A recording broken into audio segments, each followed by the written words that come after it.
Assalamualaikum warahmatullahi wabarakatuh. Waalaikumsalam. Selamat siang anak-anak. Selamat siang. Sebelum kita mulai pelajaran siang hari ini, coba ketua kelas Alaudin. Ya, Bu. Alaudin, ada Alaudin? Ketua kelas pimpin doa. Ya, pimpin doa Alaudin. Sebelum mulai pembelajaran, doa mulai.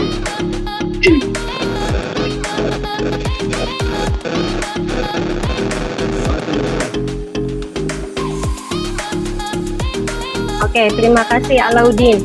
Nah, bagaimana kabar kalian hari ini? Alhamdulillah. Ya, Alhamdulillah. sehat ya. Bisa mengerjakan PAT dengan lancar. Nah, karena kondisi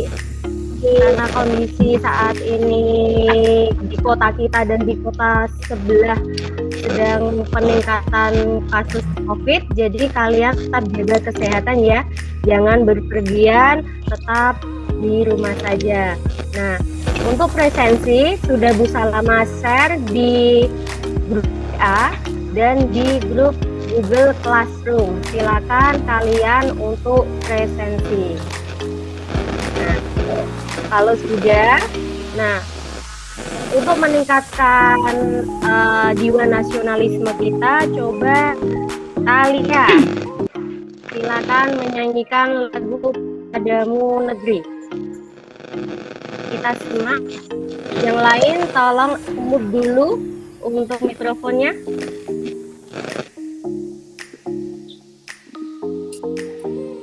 Jiwa raga Belum memulai pelajaran hari ini, selama kemarin kan kita sudah mempelajari materi struktur teks laporan hasil observasi. Masih ingat? Masih atau tidak? Strukturnya apa saja? Pelajaran kemarin kita sudah membahas mengenai struktur teks laporan hasil observasi. Coba Safna, struktur teks laporan hasil apa saja? Safna. Ya, Bu. struktur teks laporan hasil observasi. Ketiga, pertama pernyataan umum, yang kedua deskripsi bagian, yang ketiga deskripsi manfaat. Ya, betul. Nah, hari ini kita akan membahas struktur lagi, tetapi melainkan kaidah bahasa teks laporan hasil observasi dan penggunaan huruf dike. Nah, dike itu bisa isi atau juga afik. Ya, Bu Salama mau menjelaskan untuk tujuan pembelajaran hari ini yaitu peserta didik diharapkan dapat menganalisis kaidah bahasa hasil observasi. Kemudian yang kedua, peserta didik diharapkan dapat menganalisis kesalahan dalam membuat teks laporan hasil observasi. Kemudian yang ketiga, peserta didik dapat menyusun teks laporan hasil. Sedangkan untuk teknik yaitu Bu Salama ambil dari nilai rata-rata tugas kalian, kemudian ulangan harian, lisan maupun tulis, kemudian praktek dan keterampilan, yang terakhir keaktifan. Kalian sudah tahu kan untuk KKM Bahasa Indonesia itu nilainya 70. Nah, dicoba kalian buka Google Classroom kalian. Di situ ada teks yang berjudul teks laporan hasil observasi mengenai hewan.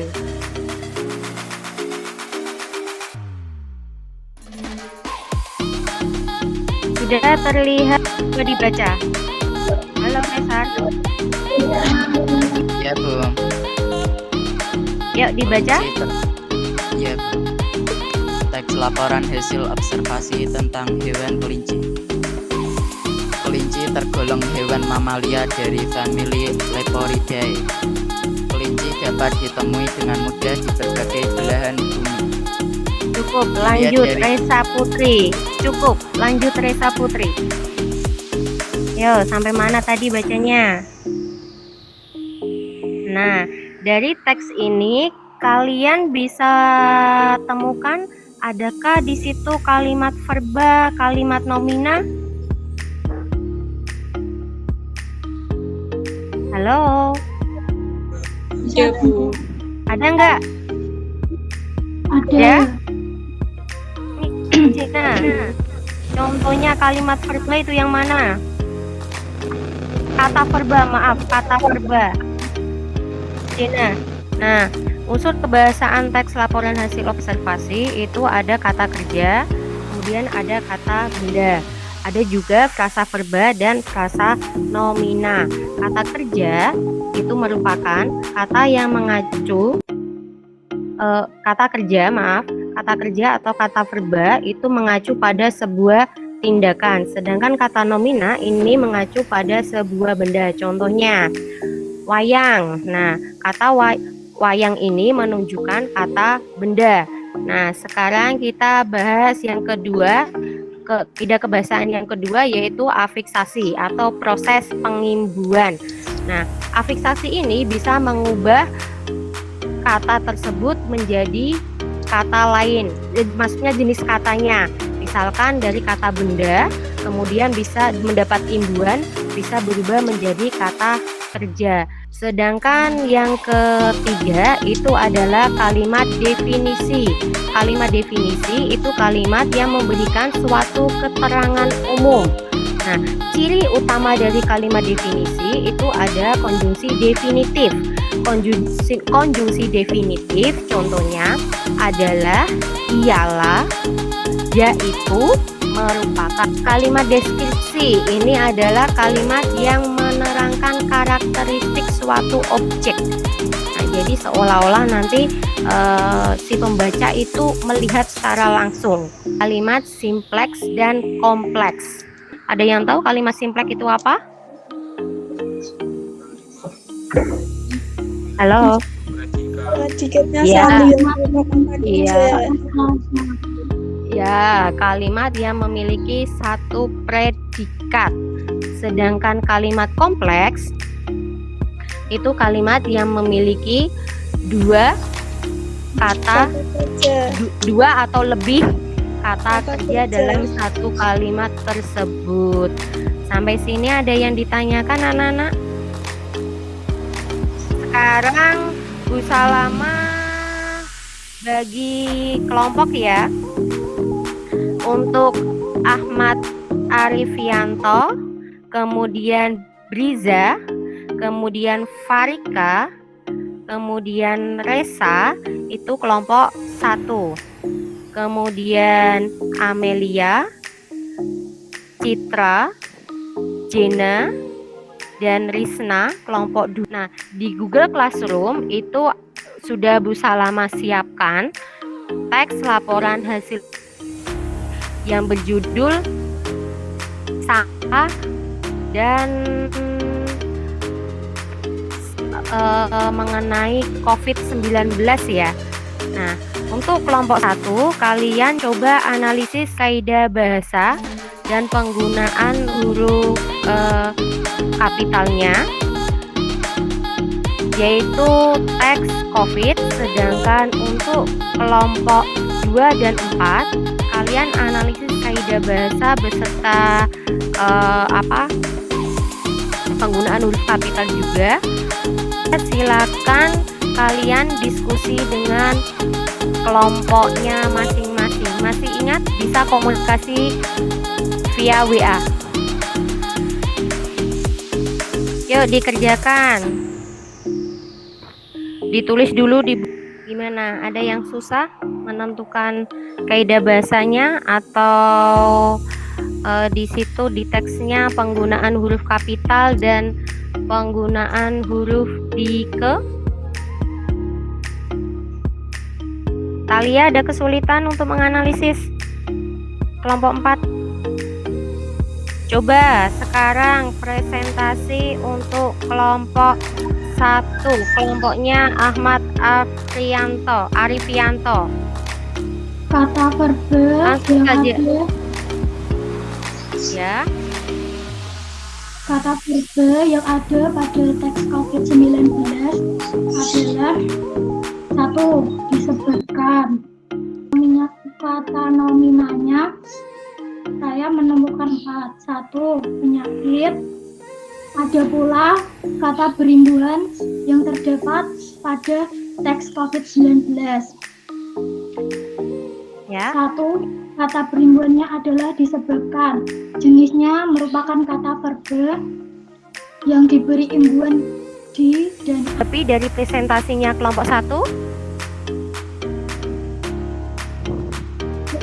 Halo, udah nggak toh? Ya, coba Amelia, yuk. itu hasil dari diskusi kelompok kami.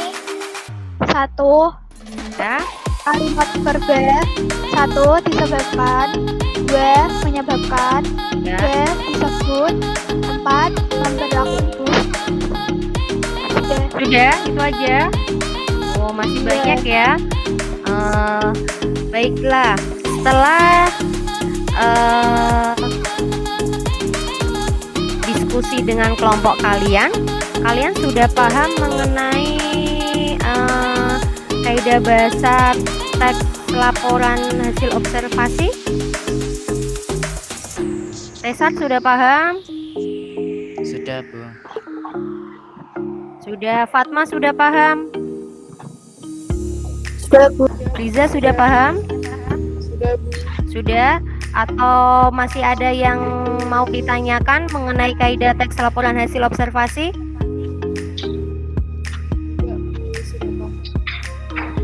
Sudah paham ya? Nah, coba simpulkan hasil belajar untuk hari ini. Coba Tesar, apa saja yang kita pelajari di siang hari ini?